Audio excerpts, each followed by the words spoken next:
Hi hello friends, అందరూ ఎలా ఉన్నారు? ఇంకా వాడైతే మన కూర సింపుల్గా ఇంట్లో ఏమీ లేనప్పుడు సింపుల్గా అయిపోయే కూర అనమాట. ఉల్లిపాయలు మెంతులు ఉంటే చింతపండు సరిపోతుంది.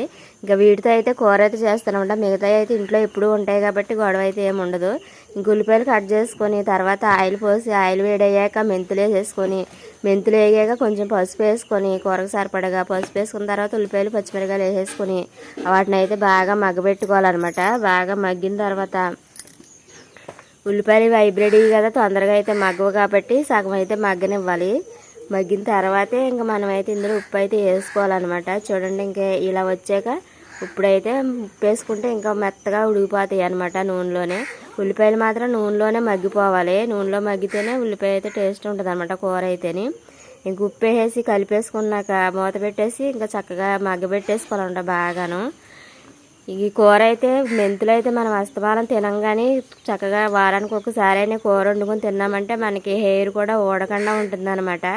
ఇంకా అలా కలిపి మూత పెట్టేసుకున్న తర్వాత ఇంకా అత్తమాలు తిప్పుకుంటూ ఉండాలి, మధ్య మధ్యలో కలుపుకోవాలి, లేదంటే మాడిపోతాయి అనమాట. ఇక ఇలాగ అయితే మగ్గబెట్టుకోవాలి. చూడండి ఎలా ఉందో.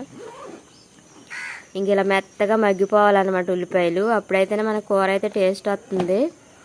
అలా మగ్గబెట్టేసుకున్న తర్వాత అప్పుడైతే కారం వేసుకోవాలి. దీంట్లోని కారం వేసేసుకున్నామంటే ఇంకా పులుసు పోసేసుకోవడమే అనమాట డైరెక్ట్గాను. ఇంకా మళ్ళీ నీళ్ళు పోసి ఉడకించే అవసరం లేదు.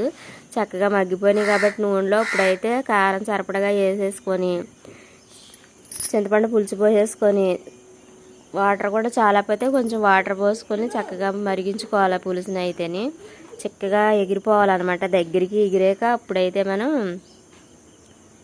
దించుకోవాలన్నమాట కూర అయితేని. ఇంకే చూడండి, కూరకి ఇలా కలిపేసుకున్న తర్వాత మూత అయితే పెట్టేసుకోవాలన్నమాట. ఈ కూర అయితే వారానికి ఒక్కసారి అయినా తినాలి. చూడండి కూర ఎలా ఉందో ఏంటనేది. కూర అయితే ఇలా రెడీ అయిపోయింది. లైక్ చేయండి.